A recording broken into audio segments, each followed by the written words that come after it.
Oke, assalamualaikum warahmatullahi wabarakatuh. Perkenalkan, nama saya Randy Haryanto dari kelas C5 Manajemen Pemasaran dengan NPM 10121099. Langsung aja ya ke videonya. Saya akan mempresentasikan hasil penelitian mega cuan. Makna dari logo yaitu bentuk dasar lingkaran diambil dari filosofi kemajuan yang terus dicapai dari usaha mega cuan, ditambah dengan karakter bentuk yang lebih dinamis.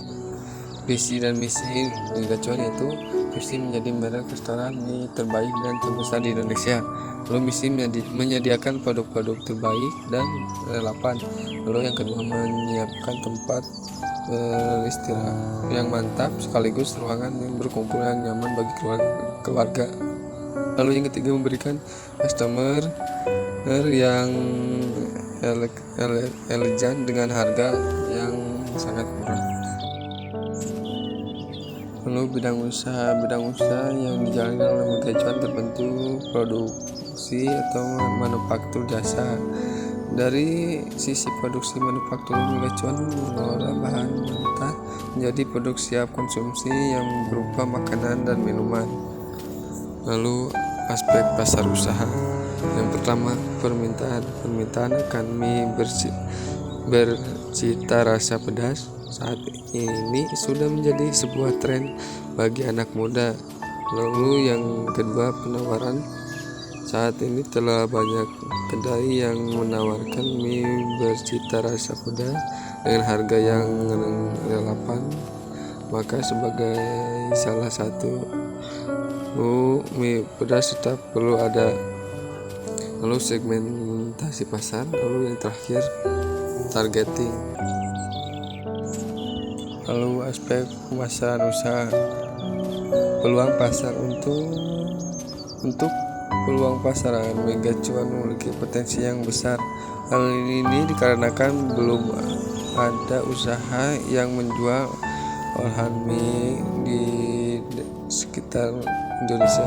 Banyak usaha yang beredar hanya menjual satu jenis makanan khas saja. Mega cuan menyediakan banyak menu yang menyajikan berbagai olahan mie. Lalu sasaran atau market targeting. Sasaran pasar dijual mega cuan yang ditargetkan sebagai berikut: usia anak 5-15 tahun, remaja 15-18 tahun, dan dewasa selanjutnya.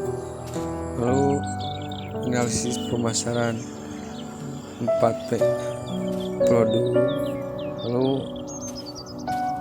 range atau harga, lalu yang ketiga promosi, lalu yang keempat tempat.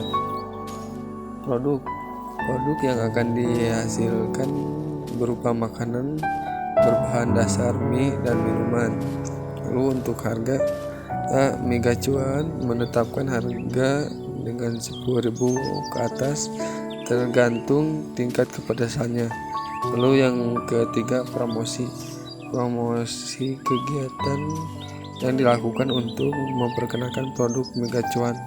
Lalu yang keempat, lokasi yang berada di tengah kota sehingga mudah dijangkau, lalu parkirannya yang sangat luas.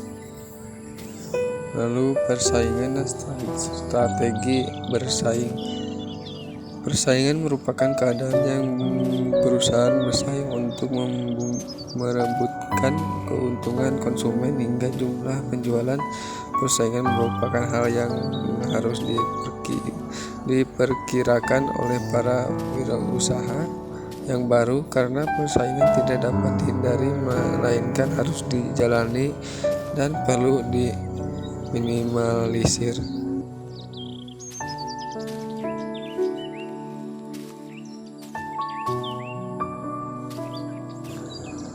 Lalu di bidang usaha mega cuan jalani adalah makanan dengan ciri khas mie pedas. Mega cuan perlu mengantisipasi hal berikut. Yang pertama, kekuatan dari harga yang terjangkau dapat dipesan melalui aplikasi online, lokasi yang strategis. Lalu kelemahan, mudahnya Lalu yang kedua yaitu kelemahan. Yang pertama, mudahnya produk untuk ditiru, WiFi yang kurang kencang, produk tidak tahan lama. Lalu yang ketiga, peluang membuka cabang baru, lalu mengadakan promo baik secara online maupun offline. Lalu yang terakhir, ancaman munculnya pesaing baru. Lalu aspek teknik operasional usaha. Pemilihan lokasi usaha atau bisnis warung makan megacuan cukup strategis dikarenakan di daerah tersebut dekat dengan keramaian, di mana daerah itu dekat dengan perguruan tinggi atau yang lainnya. Adapun pertimbangan untuk memilih lokasi di Indonesia yaitu ketersediaan bahan baku yang cukup potensial, lalu letak pasar yang dituju dekat karena terletak di pusat kota. Lalu yang ketiga, tenaga listrik dan tenaga air baik. Lalu ketersediaan tenaga kerja yang cukup.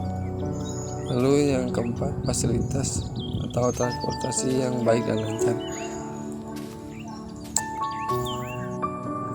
Lalu ke aspek manajemen dan organisasi usaha. Aspek manajemen organisasi adalah salah satu aspek yang paling penting dalam suatu perusahaan, di mana semua aktivitas operasional, kerja maupun dalam produksi akan lebih terarah dan efektif jika sudah ada sistem manajemen yang baik. Berikut adalah manajemen untuk organisasi megacuan. Yang pertama, yang paling atas, manajer, lalu divisi pemasaran, lalu divisi teknik dan teknologi, lalu divisi personalia, dan divisi keuangan. Mungkin sekian dari video saya, mohon maaf bila ada kesalahan. Billahi taufiq wal hidayah. Assalamualaikum warahmatullahi wabarakatuh.